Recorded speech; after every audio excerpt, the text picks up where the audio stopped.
Good morning, everybody.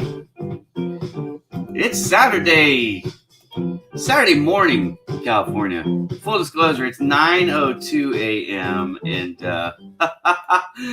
I worked late as I normally do, so I'm still, I'm still waking up over here. But good morning. Let me know where you're coming from. This is the perfect way to do it. Laura is coming to us from Miami, so it's lunchtime there, right? It's noon in Miami. I have a daughter in Florida going to college. She's actually in Central Time, so it's only 11 o'clock for her because she's up in the Panhandle. Hello, good morning. Good morning, everybody. Now, I always like to point these out. I don't know who this is because I would have to look through the comments on LinkedIn, and it's really kind of hard for me to see my LinkedIn at the moment. The way I've got things set up, I've rearranged some stuff, so I'm gonna have to do some shifting. So, anyways, the reason why you see this is because in your settings, you haven't given LinkedIn the permission to share your information with third parties. So you just go into your settings and make that adjustment. Then we can see your picture and your name out of the platform, which can be helpful when you're a job seeker. So that's why I point it out. I point that out each and every week. Okay. So good morning, everybody. Good morning, Carly. Got all kinds of people here. Somebody saying hi, Ira. Thank you so much. Good morning to whoever you are. Good morning, Leonto. Where are you coming to us from? Good morning or good afternoon, wherever you're from.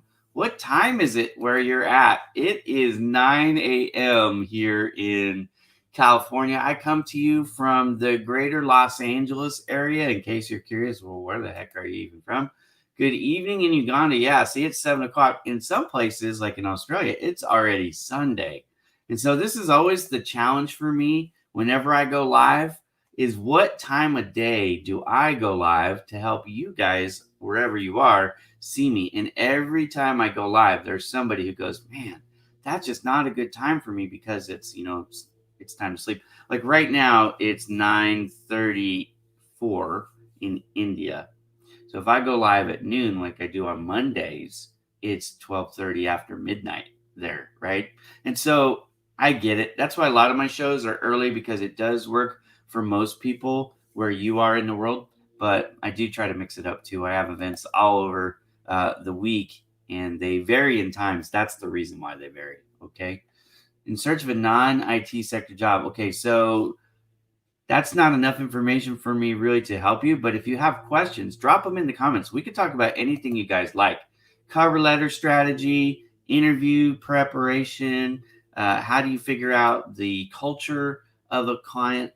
How to do a deep dive research on the company itself, like what their goals are, what their financials look like, the management style, the ownership style, where they're located, who their competitors are, important things. How do they handle promotions and raises?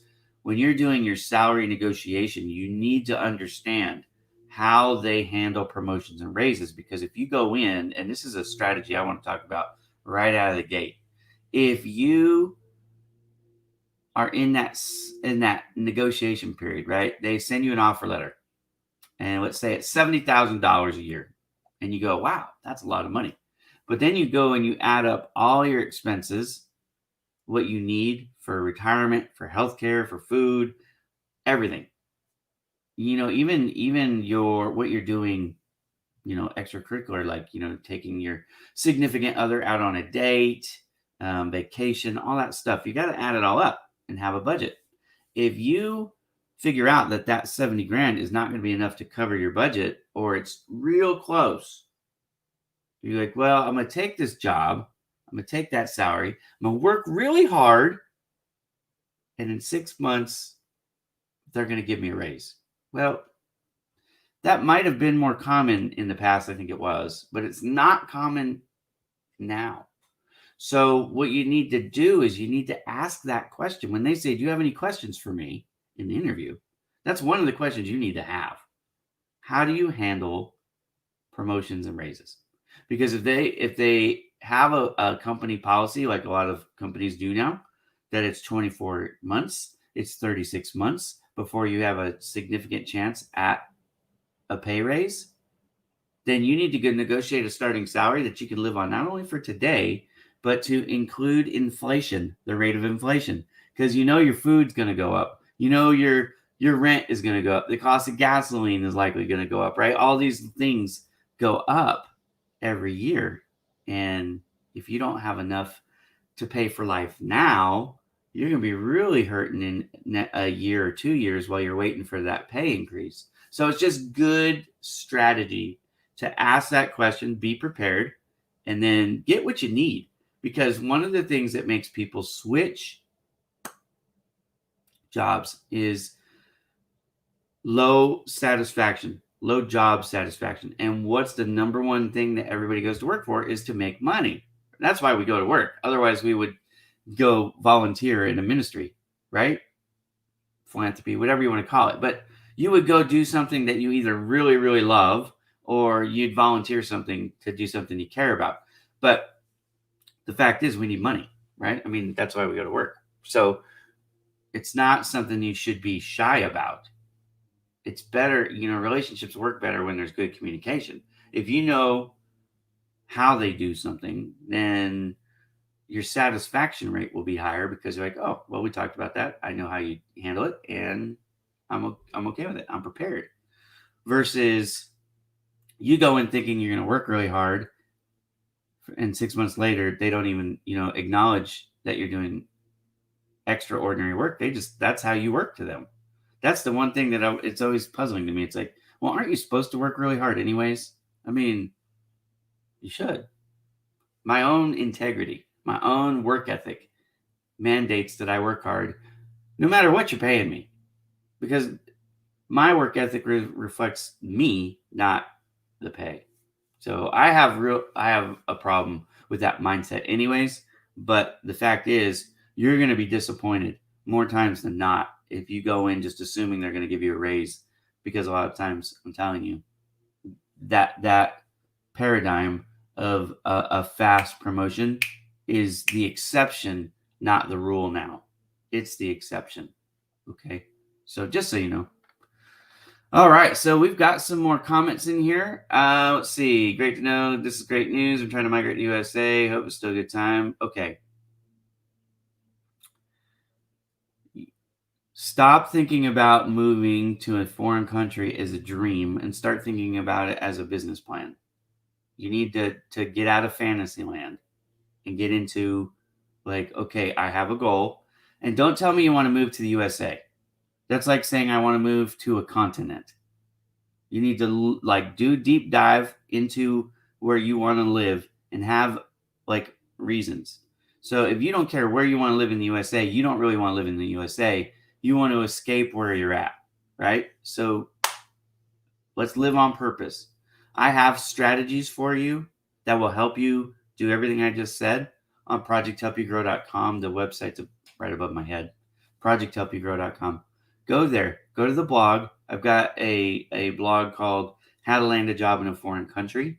That's a job that you can read. I've got another article called A Practical Pathway to Earning Your Visa, which could come in handy. But what you need to do is a lot of research. What is it that you do for a living? Where in the United States? If you don't care where you live because you just want to escape, I can tell you're probably not going to be successful. But I can tell you some ways to identify at least areas that would be a warm shot, where you'd have a shot at doing it, right? So find places in the United States that have a shortage in labor, in the type of labor that you do, right? So if you are I don't know what you would be. I don't know. Let's say you're a carpenter. I have no idea, right? But hypothetically, you're looking for carpentry work, right? So you would just do a Google search. Google, right? Go to Google, search. Where in the United States do they have a shortage of fill in the blank what you do? Because you're probably not a carpenter, right? Engineer, customer service agent, whatever, right? Social media manager like me, whatever you are. So do that, find that answer, and then that's where you want to start networking. You want to start building relationships with people. You want to join groups from that region, start making connections, because who you know, especially for somebody who wants to migrate, is super important. Now, the other thing I've been saying for weeks is the number one strategy to find a job in another country right now is to work for a multinational company, a company that has offices in the country that you're in already, legally able to work, and the country you want to move to, in this case, the United States. So where are you where they have a company that has an office there and here? I want you to go to work for them locally. And I want you to start communicating with the HR team when you get onboarded. Like, hey, down the road, I would love to transfer to the United States, to the fill in the blank office. Could be Los Angeles, Chicago, New York, Miami, Detroit, wherever it is, right? And just get that on their radar. And eventually, you have a good shot of getting transferred. And that's something you can ask in the interview process too, by the way. Now, that might preclude them from hiring you, just so you know. But if your only objective to work for them is to transfer to the United States, then that really shouldn't matter to you. It's like if you ask them, like, hey, is it a possibility? Is it a feasible possibility that one day I could transfer from the office here in, let's say it's Tokyo, Japan. I don't know where you're from. Let's say you're in Tokyo. Can I transfer from Tokyo to New York? Is that something that you guys do? And if they say yes, then take the job, right? But that, because of the pandemic, that is the number one way to get a foreign job. But you have to understand that, and this is why the research is so important. If you want to migrate because you have a dream, and that's all it is, dude, you're just dreaming, right? You want to leave where you are. You think America is going to be this great place. And there are lots of opportunities here. But let me tell you, life is still real. This isn't a dream. You know, the grass is greener on the other side for people because they've never experienced all the heartaches and the headaches that go with living here. For example, my power bill is more expensive than most people's mortgage payment. And that's not me bragging. That makes me cry. I pay more in healthcare every month than I do in my power bill. So I have the equivalent of 3 mortgage payments between my power bill, my medical insurance bill, and my mortgage bill itself, which would make most of you cry because it's a lot and it's every month, right? So in order of expenses, for me, it's mortgage, healthcare, power. I have 3 really expensive. I just got done paying my car insurance for 6 months. My 6-month car insurance bill for 2 cars is less expensive than 1 month power bill. Crazy. Anyways, what I'm saying is the fantasy doesn't always match reality. And if you've never visited this place, and when I say visit, look, I'm going to give you some more advice because this is something I run into all the time. People have a dream, and I don't want to be a dream killer. I just want to help wake you up to reality because reality can be crushing when you don't do your homework. And I'm a homework guy. I do a lot of homework. Okay. So when you go to a place and you visit there and you love it, right? I'll give you an example. I've been to the Caribbean. I love it. As a vacation, it's amazing. My favorite place to go by far. Love everything about the Caribbean. I actually would consider moving there one day, but I won't move there yet. And let me tell you why. I'm about to tell you my strategy. When you want to move someplace, you need to erase your vacation experiences because when you live there, you will not be vacationing. You'll be working. For example, I visited Hawaii. I liked Hawaii fine, but you know what? I rode the bus in Hawaii. Was not the same experience I had in the resort. Much different. Much, much different. More real. More like what I get here in LA. You understand what I'm saying? So if you're going to have a job, let's say you wanted to move to Hawaii. Let's use that. It's a perfect example. You want to move to Hawaii. Great. Don't rent a hotel room. Get an Airbnb in a neighborhood that's, approximately where you would actually live. Rent yourself a little car or whatever mode of transportation you would really take when you get there. If you're going to ride the bus, then ride the bus. Try to make it as much like what you would live like if you move there. And here's why. I also want you to, experience rush hour traffic. Go to some grocery stores. Go to the laundry mart, wherever. Find a church. Do the things that you would do when you live there and see how you like it. Because I'm telling you, that will burst a lot of fantasy balloons. Because real life, is real everywhere. Now, there are economic conditions that vary. Of course there are. But the freedoms that people think, you know what I mean? Like they look at some other place longingly and go, wow, they have it so much better. I'm going to tell you that I've lived in California, Nevada, Utah, Ohio, Texas. And when I was a kid, I lived in Maryland, but I don't really remember it. I've only been there on vacation. Okay. So I've lived in those states. I've lived in a lot of states. That's 6 states. And every one of them is different. Every one of them has some really cool stuff about it. Every one of them also has some really crappy stuff about it. Let's just talk about the weather for a minute. Utah, it's 100 degrees in the summer and it snows in the winter. So it's hot and cold. It's beautiful now. The state is beautiful. The landscape, I think it's the prettiest landscape in all of America, frankly. When you look at from the south and in the gorge and all the different things that go into like Lake Powell and the Grand Canyon, all those. Then you've got the Golden Arches, Zion, right? You've got all that stuff. And then you go up through East Utah, which most people don't even realize is there. All of the Badland type stuff that's in that region. And then you've got the Wasatch Mountain Range. You've got the Salt Desert, the Great Salt Lake. It's just good night. Awesome. But the weather sucks. So there's that. And really, you're kind of trapped in Utah for freeways. If you drive up and down the Utahs, you got 15 and 80, right? I mean, that's what you got for commuter traffic. You're sitting in traffic, dude. You're sitting in a lot of traffic. And that's in Utah with 4 million people. It's not even a lot of people, but they only got a couple roads everybody's on. Okay. Then you want to go to Vegas. You think Vegas is cool? You got the strip, the casinos. Yeah, baby. Guess what? You stay in there all day, you're going to go broke. So you can't do that. There's a lot of traffic. Now the Raiders just moved there, so that's enticing. And, it's worth considering if you're a Raider fan like me. But it's hot. It's hot. 7 months out of the year, it's extremely hot. It gets like, I don't even want to go outside hot. When people look at the thermometer and they go, well, it's 115 degrees. Yeah, one way, the sun coming down, but then the other way bounces back up, and it's called radiant heat. For those of you who don't understand what that is, that radiant heat hits off the blacktop, which Las Vegas is a giant concrete jungle. Okay, it's just a giant bowl of concrete. Blacktop is worse than cement, but it's nothing but cement and blacktop.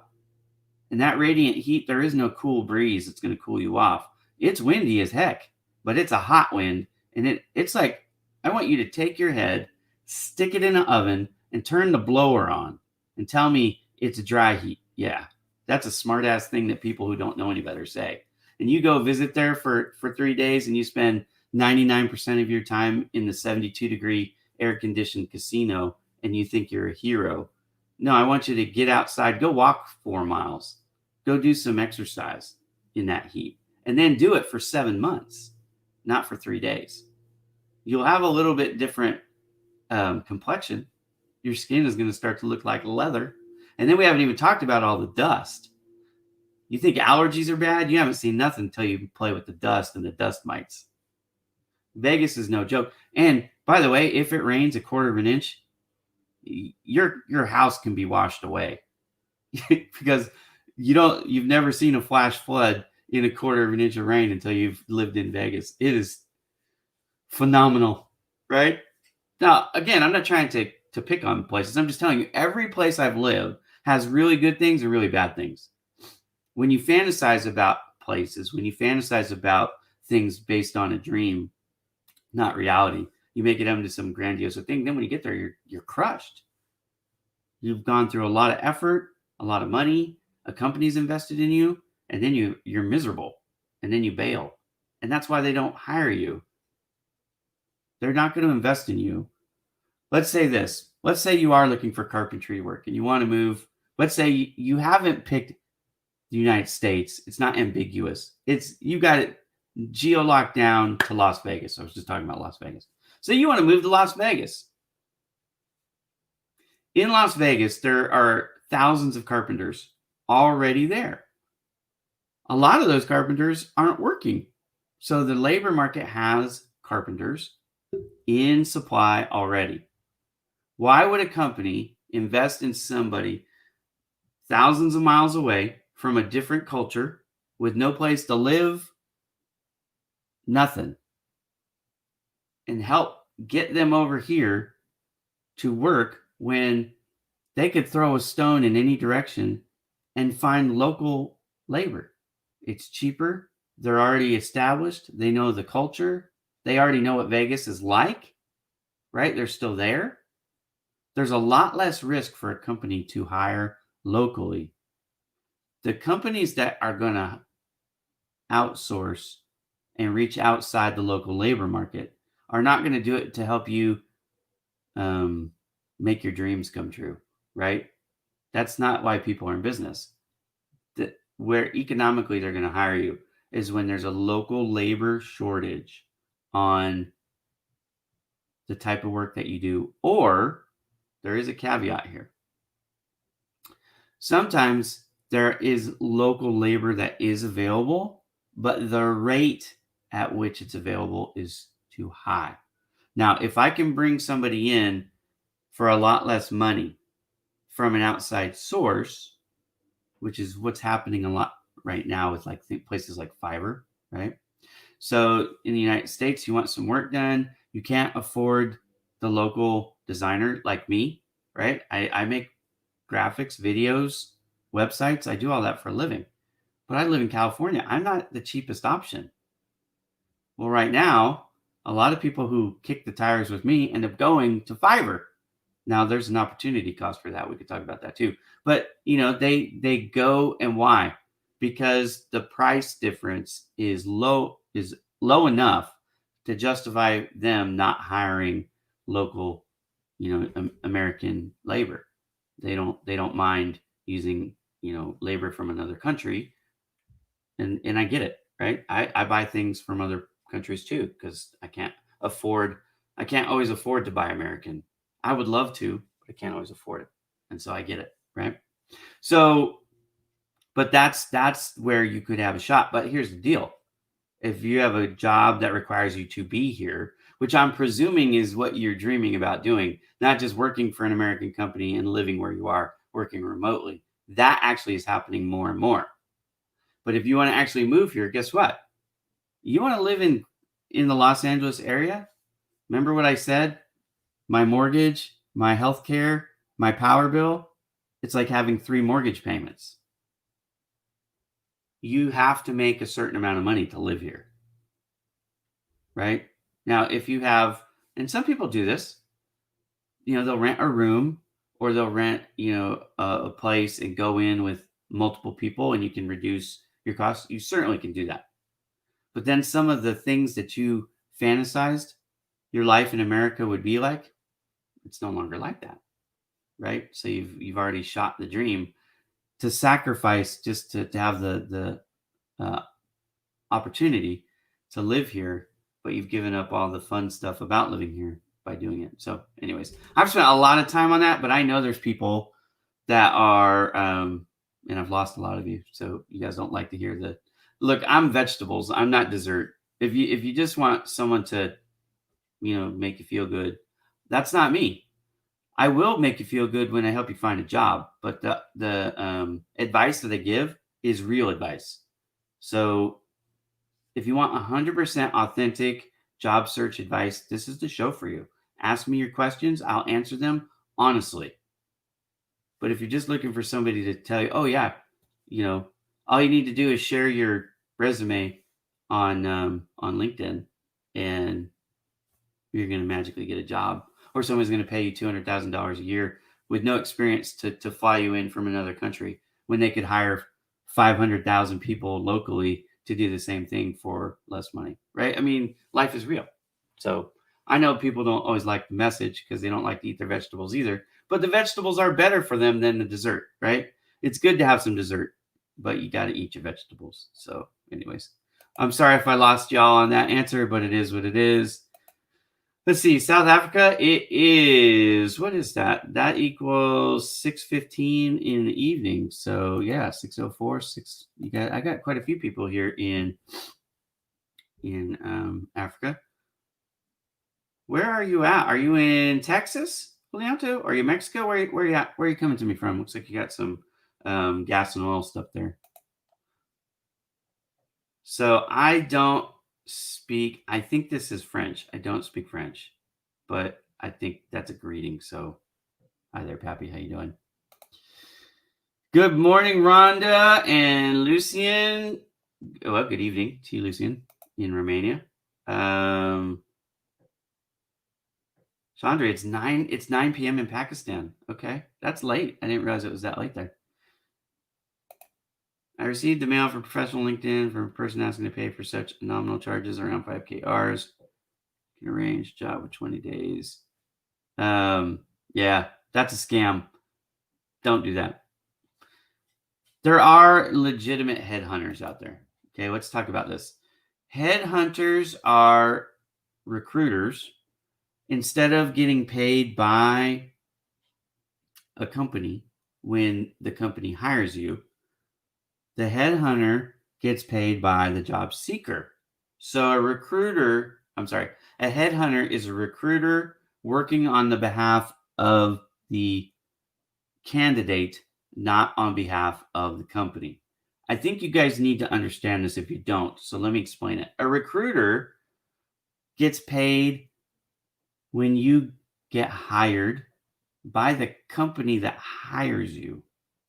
So not a lot of people use headhunters unless they're really high up in their career. And I'm talking C-level jobs, like I want to be the president of a company or a vice president of a company or like a chief executive, you fill in the blank, right?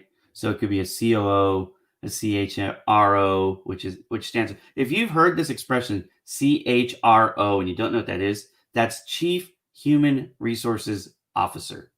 Okay, so there's acronyms out there, but those are the people that really should be paying a headhunter.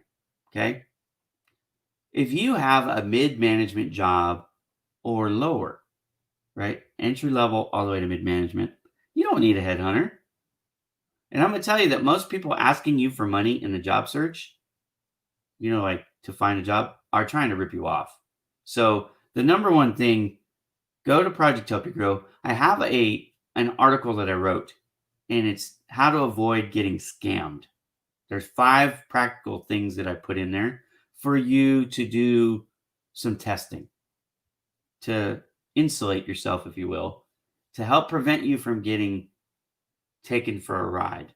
So some examples in there. Don't ever give people your checking account number. Don't give them a credit card number. They don't need to verify that they can pay you in the interview. That is all a scam every single time. Whenever you are in doubt about the authenticity of an offer, send it to me. I'll tell you in 2 minutes or less if that's a scam or not. Why? I make graphics for a living. And a lot of these bozos who are out there trying to scam you take Canva and throw stuff together real fast. And I can see it from a mile away. But also, all you have to do is then take that letter, that offer letter, which is usually a scam, take that letter and start verifying the data on the company's official website. Don't use the links that they provide in the offer letter. Don't do that. Go to the actual company's website itself. And if they're offering you money that doesn't make sense, like why would they pay me so much money? It doesn't make sense. It's a scam. If it's too good to be true, it's too good. It's a scam. So there's some help, I hope, right? Don't pay people to do things that you can do for free on Project Help You Grow. Don't when in doubt, like I said, seriously, I get this email every day from people. Hey, I got a job offer. Can you just tell me if it's legit? Yeah, I will, because I like to help people. Send it to me. I'll help you verify it. It's very rare though that I get one where it's people aren't sure. Usually, if you're not sure, it's not right. Con artists are pretty good at what they do. I get it why other people who aren't in the graphic business can't tell. I get it. I run a job board website. I'm in the graphics business and I used to be a hiring manager. So I have experience with offer letters. I have experience with job offers, the industry, how the industry actually works. I'll help you. That's the goal. That's why Project Help You Grow, if you don't know, it's 100% free. Go there. Some people are like, yeah, there's a catch. No, there isn't. All the things you're worried about, I pay for myself. That's why it's free. It does cost money to run a website. It absolutely does. I pay for it myself. And I actually have a sponsor. Pananos, Kelly Robinson, sends me a check every month, which is really cool, to help offset some of the costs. It doesn't pay for everything, but it's not supposed to. But it's a help. It's a blessing. But it keeps me from having to charge you anything. There's no shopping cart. There's no place to insert any payment information. You can't even donate to it, right? There's no place to do it. There are no ads. There are no pop-ups. You're not going to get any emails from anybody. Nothing. It's 100% free help. Go check it out. What can you find there? Well, what have we talked about today? Getting a job in a foreign country, authenticating job offers. Both of those are covered in detail in the blog on my website. And again, free. Anish, how you doing? Good morning, my friend. Let's see what you got. Present company is not paying salary now. Ooh. Yeah, so this is really a problem. I've heard of this. I mean, I've got a couple thoughts here. Let's get into this a little bit. If a company is struggling financially and they can't afford to make payroll, I get it. I do get it. It's 5 months, but you got to eat too.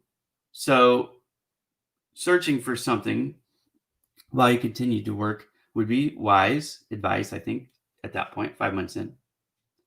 What I would say too is the fact that you're working, even though you're not getting paid, is helpful because you don't have an employment gap, right? So you've got current experience. And so that it does help you in the interview process of a current job when they say, hey, why are you looking for a job? It's easy. I haven't been paid in 5 months. And everybody in their right mind, I mean, everybody will be like, oh, yeah, makes sense. I wouldn't want to work there for 5 months without getting paid either. Now, if you leave that job, you likely will forfeit that money. Like they're probably not going to come back to you and pay you unless you go to the labor board. Now, I know you're in a foreign country, so I don't know how the local labor, I don't know what the local labor laws are about that. But you might want to just check in with them anyways. This at 5 months and not getting paid, I don't know how you're living, bro. I mean, I know you're hurting, but I don't know how you're actually paying for anything. Most people can't live for 5 months without getting any money from their job. So kudos to you for sticking in there, for toughing it out. I would suggest looking for something else. I would suggest going to your labor board. I think the merits of continuing to go to work, if that's the question, I think I probably would, just because again, when I'm searching for that other job, I have current work experience. There is no gap, and it's easy to explain why I want to change jobs at that point. Even if you were to quit, though, I mean, still, when you tell people, well, look, I went to work for them for 5 months without getting paid. I stayed on for 5 months. I didn't know how long I should continue to work for free. And so I thought, you know what, let me just leave that place and full-time job search. So you really could make a case for either. But I think that if you do stop working for them, let's say you put in your notice and you just quit, right? I think that you would be forfeiting any hope of getting the back pay that they owe you. They owe you that money, Anish. So, and hopefully they're also being very transparent with you guys about what they're doing with the money. Since they're not giving you the money they owe you, they should be communicating with you regularly as a company. Here's where we are with our finances. Here's where the money that's coming in is going out to, and why we don't have money to pay you. 5 months of not paying, they honestly should shut their business down. It. I couldn't imagine a situation like that happening here in the United States. I have heard of it happening for a short period of time in economic difficulties, so the company can stay open. But at a certain point, you go, well, what's the point of the company being open if you can't pay your employees? That's why I don't have employees right now, frankly. I can't afford to pay them. I don't expect people to work for me for free.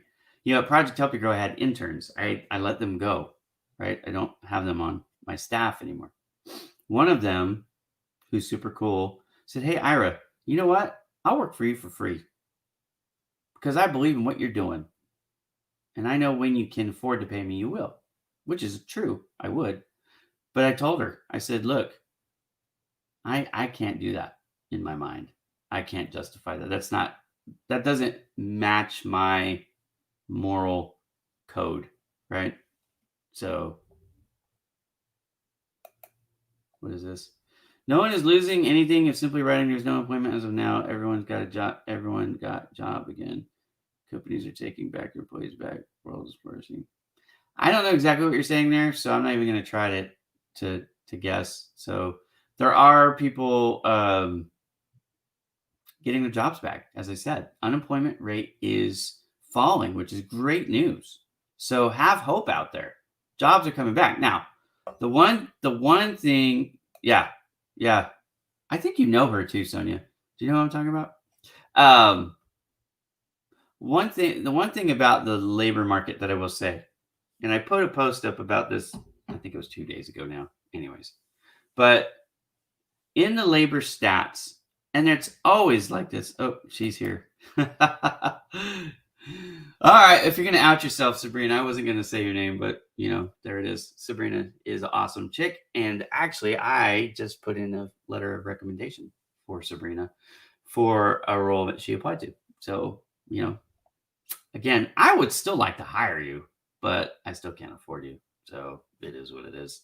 Somebody's gonna snatch you up, but I'm sure by the end of your career, you'll have worked for me officially for pay. I'm pretty sure of it. But anyways, okay. So let's get to the labor stats, the actual stats themselves. Okay.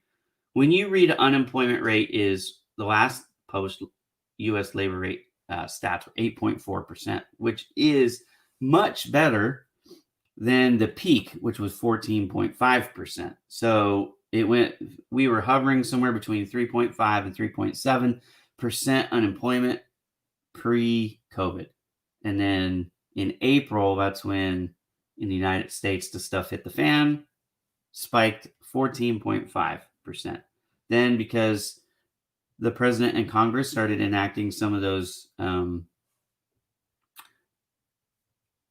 what do we want to call them? They were packages, aid packages, really, to help workers out and supplement some of the salary expenses, right? When they did that, it started to bring it down. So that's policy affecting labor. It happens all the time. So that's economic policy. And that's, when you say elections have consequences, that's part of what we're talking about, right? The people in power have to get along and do their job. But, different parties and different politicians treat problems differently. So they worked together. They did a good job, and they brought the unemployment rates down. And then as the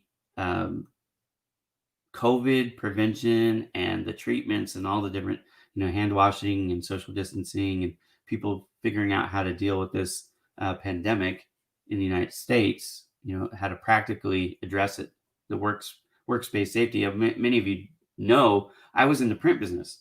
The last work that I did for the last 2 months was basically all COVID related, right? Safety signage, safety shields, PPE, stuff to help, people run their business, both for the employees and the visitors, before I was laid off. Okay, that's what I was doing. So, anyways, as that adjustment was happening, the unemployment rate has been steadily dropping month after month. Well, now it's at 8.4%, which is still really, really high. It's still triple what we were before the pandemic started, but it's much better than we had got to factor of 5 at 14.5%. That's 5 times what was the normal, right? So there's still a lot of work to do. If you haven't found a job yet, do not lose heart, is what I'm trying to say. And that was the point of the show description. Then also, in those numbers, and it's always like this, no matter if we're talking about the 3.5 to 3.7 running rate before COVID, or the 8.4 or the 14.5 even.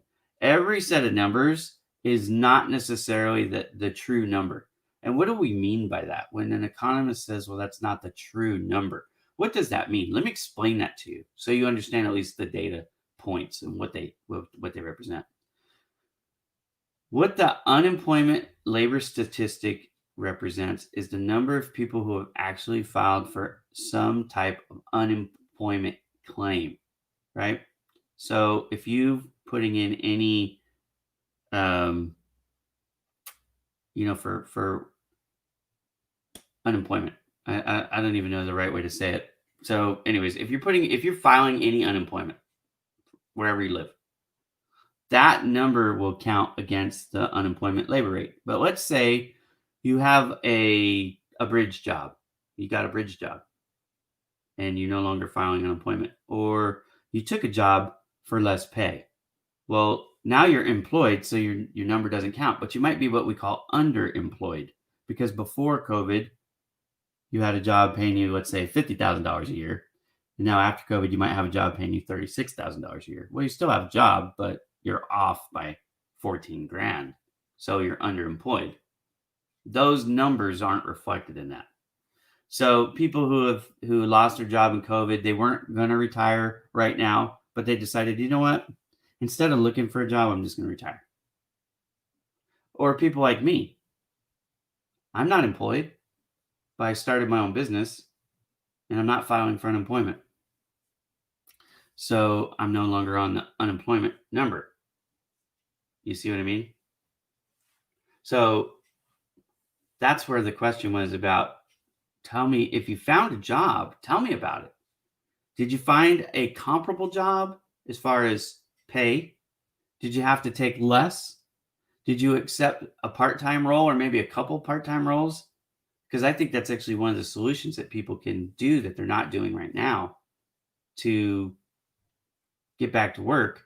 And actually, the opportunity can be there to make more money. And that's what I'm doing with fractional work, right? So instead of having one job where I'm getting everything from one source, I have clients. I have a set of clients that I've signed up, and they're all paying me less. But when you add it all up, it can be more than what I was making at my one job. And that's actually already happened. One of the months I had a bigger month than the others. And that one I made more money than if I was to have still been employed by ARC, who've laid me off. Really happy about that. Anyways, as everybody who gets laid off is, I'm sure. So I've talked a lot. We're 45 minutes in. There's 15 minutes left. What questions do you guys have? Right? So, for example, this is not a question, but if you have a question, go ahead and put it in the comments. I think I've answered all the questions. Now, I do have some statements like this. Can you help me? I can help everybody. I do for free. ProjectHelpYouGrow.com. But if you have a question that is, you need answering, now's the time to ask me the question, because I can answer it directly right here. Some companies don't want to pay you what you're worth. That is 100% true, Oscar. And really, I want to talk about this for a second. You have to understand, companies' obligation is to more than just its employees. that they do have an obligation to their employees. And so for a niche who hasn't been paid for 5 months, that's like in the United States, that's criminal. Now where he is, that might not be, right? So you have to know your local rules. But one thing I will say, when I was a hiring manager, part of my job was to try to hire people at a discount because, we have a budget. So as the job seeker, you have to understand it's a negotiation. And usually the number that they offer is not it's not unmovable. It's usually up for negotiation. Now you're going to have to make a case for it like you're in court, right? Like, okay, well, let's say they offer you 70,000 because I've used that number before today. They offer you 70 and you say, I want 80. Okay, well, justify it. Why? What makes you worth an extra 10 a year? This is where if you do all your research, like I teach you in the interview process, if you go to projecthelpyougrow.com, read Winning the Interview is the name of the article. Read it. In that, I teach you about salary negotiations. And one of the things I have you do is add up all your expenses. When you take that, and I've done this before, this works. I've used it personally. You take your actual, here's my mortgage. I told you my mortgage is really high because I live in LA. So I have thousands of dollars a month that go to my mortgage. And then I have $1,500 a month that goes to my insurance. And then I have, my power bill, which can be $1,000 by itself. You add all that stuff up. You take groceries, gas, your auto insurance, dating your wife. All of it. Take it all, have it itemized, add it up, and set it down on the table and say, look, $70,000 a year doesn't cover my expenses. And the going rate for people who do what I do in this area is this. And I teach you how to do that in the article too. So you can find what the going rate for that job is. You can go in with your expenses, and then you're asking the question. Remember this. You're asking the question, how do you handle raises and promotions? And they've already answered the question going, I don't give raises for at least a couple of years. Great. I need 80 grand. And that's why doing what I say, it's hard work, but it's worth it. It works. I've done this before, personally. I've had people negotiate with me when I was the hiring manager. With logic like that, you're more likely to get what you need. And then what happens? You're happy because you're getting paid what you need to live, and they're happy ultimately because you're happy. Your quality of work is going to be better when you're happy. I think you understand that, right? But also, you're far less likely to leave, which means they don't have to onboard somebody else and do this whole thing again and again and again. It's expensive to onboard people. So when I was looking at it, I'd much rather give a little bit more upfront on a salary to somebody and then have them stay and not have to waste everybody's time doing this stuff over again and the money that goes into it. So here's a question from Sabrina. It is okay to ask those questions about budget to hiring managers during the interview. It's not only okay, you should do it. If you go to work for somebody and you haven't asked about money, if you haven't asked about how they handle raises and promotions, you have not done your job in the interview. Now, you might have 4 interviews. You might not ask it each and every time. Pick the round that it makes the most sense. But before you get the offer letter from them, I want you to know how they handle promotions and raises. Because far too many people are going in with the mindset that I'm just going to do a really good job and they're going to appreciate it and they're going to reward me with a raise. No, what they're going to do is maybe appreciate it. And they might just be like, that's what we expect. Again, you have to think of it from their point of view, not yours. Their point of view is they hire you. They're paying you, let's say they paid you the 70 because you didn't take my advice. You didn't negotiate. You just accepted it because you're like, I really wanted 80, but I'll figure out how to live on 70. And you haven't even thought that they're not going to give you a raise for 2 years. And your cost of living is going to increase by about 5% over the next 2 years. So now, really, instead of 80, you needed 84, but you got 70. And now you have a shortfall of $14,000 a year, which is just over $1,000 a month. Where is that $1,000 a month coming from? You got to get a second job. You got to get a roommate. You got to give up something because you can slash your expenses usually, right? This is how my mind works, guys. This is why people don't like me, because I'm all, you know what I mean? You got to figure it all the way. It's got to be consistent all the way through. But if you do what I say, you'll not only get a job, you'll get paid what you need, or you'll move on to another opportunity where they'll pay you what you need, right? Don't be afraid to say no. And the other thing is, I'm going to tell you guys, we don't talk about this very much. Companies don't want to hire desperate folks. So if you come across as desperate, you really are in many ways hurting yourself more than you're helping yourself. It's okay to be vulnerable. It's not okay to be desperate. You know what people want in life?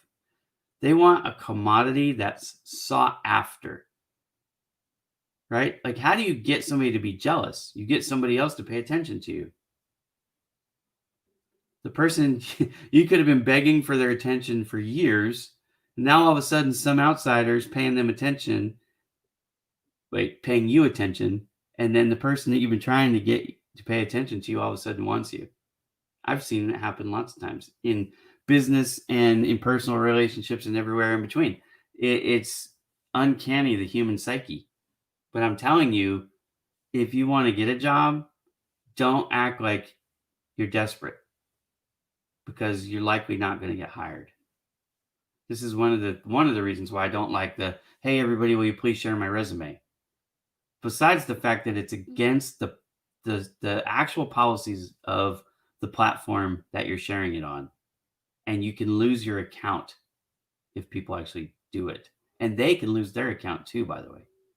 And it has to do with privacy laws, just in case you want to know why.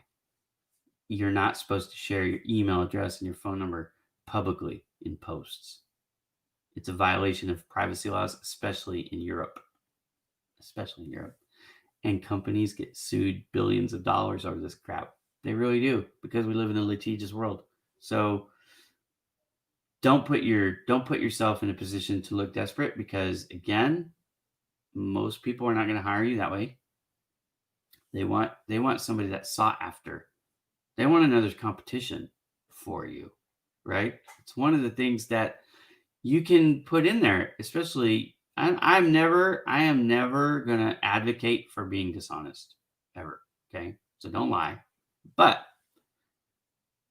if you are interviewing with company A and you also have an interview lined up with company B or company B and C, when you're in the interview process, I would mention that somewhere along the way. Like, hey, and here's how I do it. I'm going to give you another IRA strategy, okay? Where I'm going to work this in. If you've been watching me or following me for a while, you know I advocate this. In the interview, before it wraps up, you need to talk about the follow-up. What comes next? What's the process, right? When should I expect to hear from you? When you're asking that question, one of the reasons you can offer for asking the question is, I have a couple other interviews already lined up, but I don't want to accept an offer from anyone until I give everybody an equal opportunity to make me the offer. You have just created a demand for you. And if they really want you, they need to move faster. That's a sales trick. It's not really a trick, but it's a technique. Anyways, hope it helps you. Do you mention that you're interviewing with another company? Yeah. Yes, I do. Okay. Sabrina's pretty smart. She got the point. Okay. So there you go. So we're at 5 minutes to go. Do you have a question? Could be about anything you want. Interview, resume, the ATS, how does it work? Formats, fonts, style, all that stuff. There is a suggestion that I have for you guys. A lot of people are not doing this, but I think that you should. Okay. Get yourself a Gmail account if you don't already have one. When you get a Gmail account, you're signing up with Google. Guess who owns Google owns YouTube. So when you create your Gmail account. You also have a YouTube account. What I want you to start doing is making a video, a minute and a half to 3 minutes will be fine. I want you to talk to the person that is going to interview you or that would interview you if you are accepted, right? Your application goes through the ATS, you've done everything right, you get the interview, okay? Done all that stuff right. I want you to send this video along with that package. And what the video is, it's basically like a cover letter. I want you to introduce yourself. I want you to talk a little bit about why you want to work for the company. I want you to talk about how you would fit into that specific role. And I want you to ask for the interview. Why do I recommend this? Because you can start to build rapport. They can see a little bit about you. Look, if there's a question about ageism, if there's a question about your profession, your professional demeanor, how would you fit in the culture of a company? If you can get on video and present yourself well, you can start to erase those. I hate to use the word bias because it might not actually be a bias. It might just be a presumption. But in any case, it can really help you. Now, if you're not good on video and you need help, you can hire me at Bowman Coaching and I can help coach you up. Or if you really want to hire me, you can hire me at Bowman Digital Media and I'll make the video for you. Those aren't free now. Project Help You Grow is free. Bowman Coaching and Bowman Digital Media is how I earn my living. That's how I pay for Project Help You Grow, frankly. But you don't have to pay me. You have a smartphone, most of you do. Set it up somewhere. Pay attention to the angle, the lighting, the background, all that stuff. Pay attention to all of that. Just like you're interviewing on camera, right? So you should have all this stuff set up by now.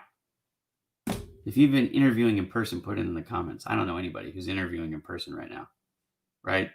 4 levels, 5 levels of interviews. Everything's still on camera.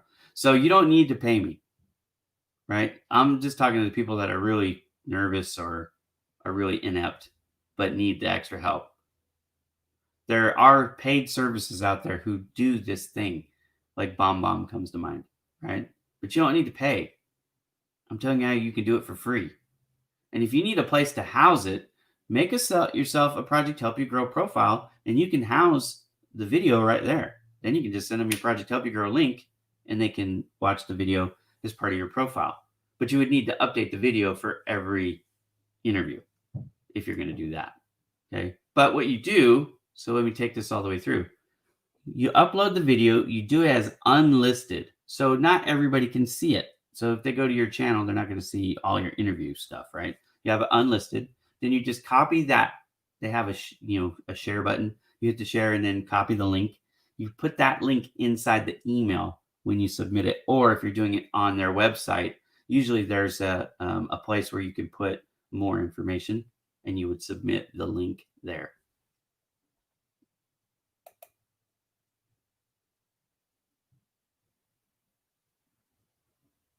No, that has nothing to do with it.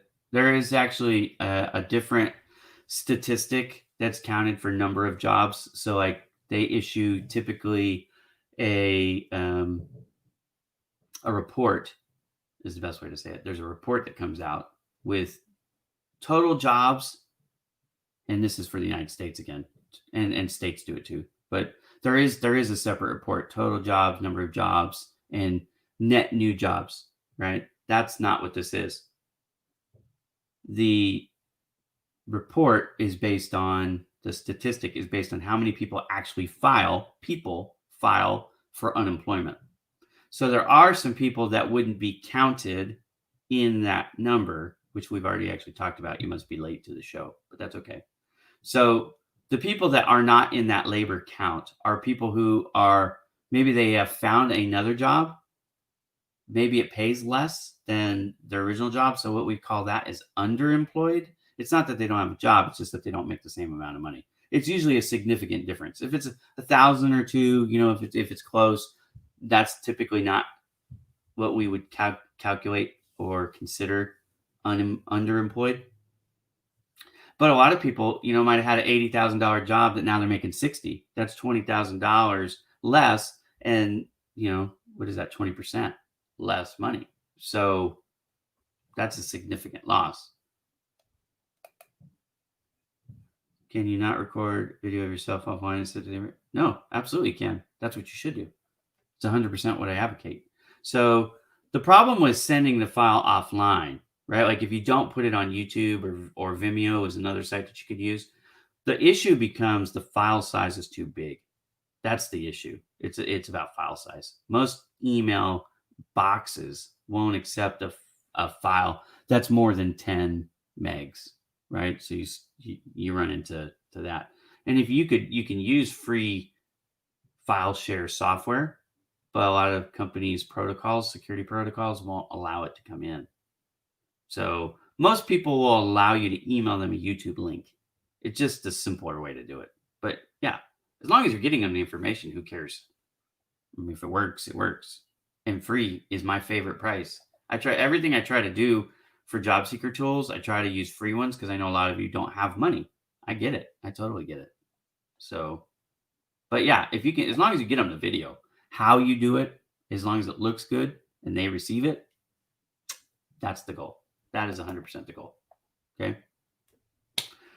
So I think I'm going to buzz out of here because the questions are really light today. I don't know if I was uninteresting or maybe you guys are, it's my fresh haircut. My wife cut my hair last night. So I'm back to being my good old bald self. I feel so much better.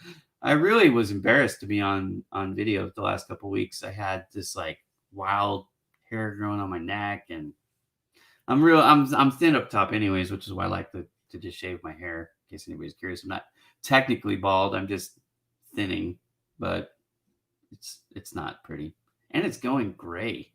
That was depressing too, like to see all my gray hair. I'm really getting old. I got serious wrinkles. I got gray hair. I'm an old man now. I'm past my prime.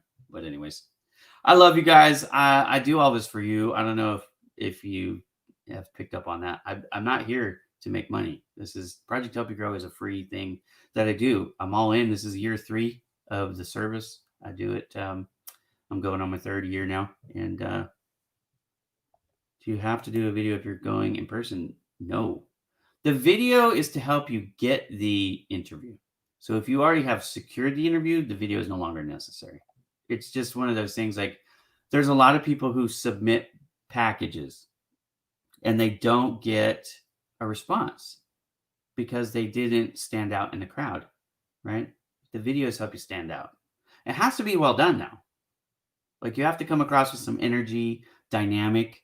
We've talked, Sabrina, you and I have talked about this specifically, the background and stuff. You know what I mean? You got to have the good lighting.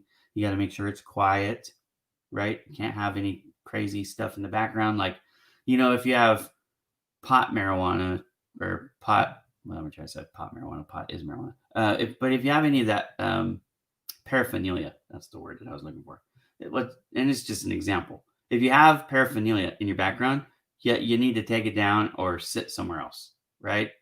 You don't want to have, anything that's unprofessional. I teach people when they're doing their headshots, when they're doing their profile photos, the same thing. Like make sure we're not looking up at the ceiling fan or we're not looking up your nose or, you know what I mean? There's not a bunch of, like, you don't have dirty dishes on the counter. Like if you're in your kitchen, then make sure the kitchen's clean, that kind of stuff. But you also want to have pretty much like neutral colors if you can. It's a calming effect. You want to have something that isn't really loud and visually distracting, right? So sitting in front of a stained glass might look cool, but it might also hurt you because they might be fascinated by the stained glass and not paying attention to what you say. So there's stuff like that. Hey, my pleasure. Thanks, Candy, for joining. Lighter audience than we've had the last few Saturdays. I don't know, again, if it was topically related or maybe people are just busy or whatever. But anyways, hope this was a help. I will be back. I do this 2 times a week. I do it Saturdays and I do it on Mondays. Now, the Monday show is a little bit different time slot. I do it at noon in California.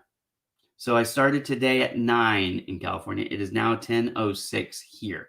So whatever time it is right now, add 2 hours, and that's what time I start on Monday. So if you find this helpful, if you think of questions, you can save them for Monday. Come back, and I will be here.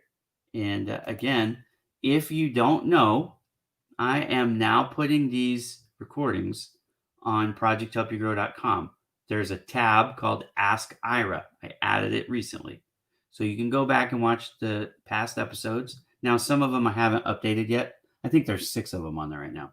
But anyways, there's all kinds of advice. Now, I don't script these shows. So sometimes, like today, I have topics I want to talk about. If I don't have questions, I will talk about them. And I did that today. I covered in full detail this idea of working abroad, and probably people don't like what I had to say about that because I laid it out for you real clear. And I probably burst a lot of bubbles today. But it's real. It's what's real. It's based on reality, not based on desire. So you have to think about all of this stuff, guys. I want you to think about it from the point of view of the employer. Now, it doesn't mean you have to agree with them, and it doesn't mean you have to bend to them. You just have to understand how they think. If you do that, it'll make your negotiations better. You'll be in a more position of strength, a more powerful position, if you understand what it is they're doing and why they do it. So again, like hiring a foreign employee makes sense in some cases, doesn't make sense in others from the employer standpoint. So again, salary negotiations, another thing that not everybody really likes, but it is something that you have to do. And if you come in prepared, I know what my expenses are. I know what the prevailing wage for other people in this geographical area who do similar roles get paid. And you can find that, by the way, on Glassdoor. Okay. LinkedIn actually has some help for that too. Do informational interviews. If you don't know what that is, then I can help you on Project Help You Grow. Go to, I think I called it the power of the informational interview. But what an informational interview is, you go and you interview people who are at that level or maybe the step above where you want to be. And you talk to them about things like, what is the going rate? They're not that's not the company you're interviewing with for the job.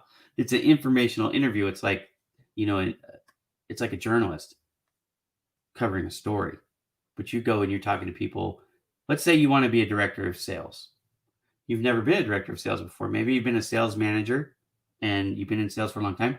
But, you're at that point where that's the next logical step and you're going to start interviewing. But before you do, I want you to find a couple people who are currently director of sales. Helps if it's in your industry, but doesn't have to be, right?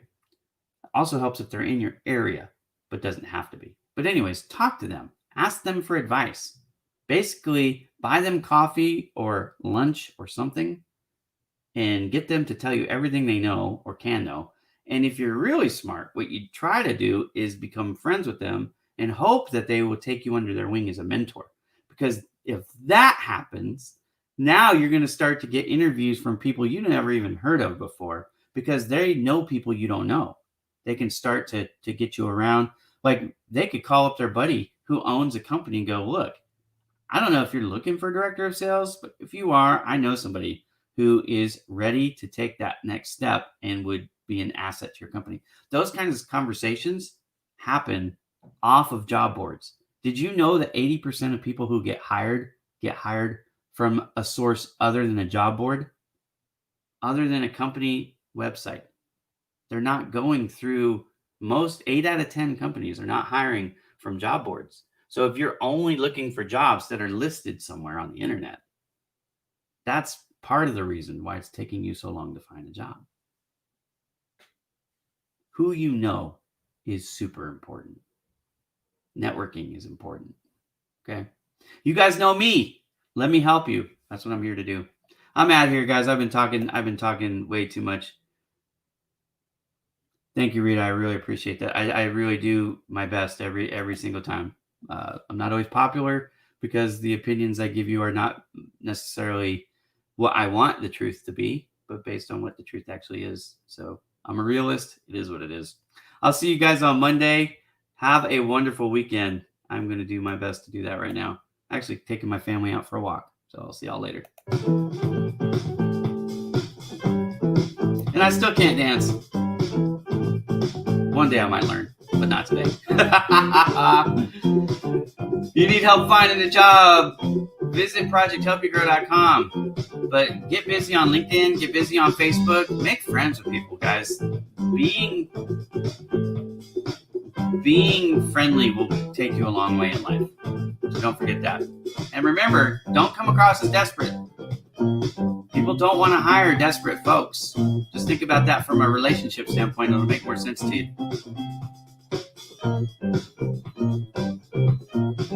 See y'all later.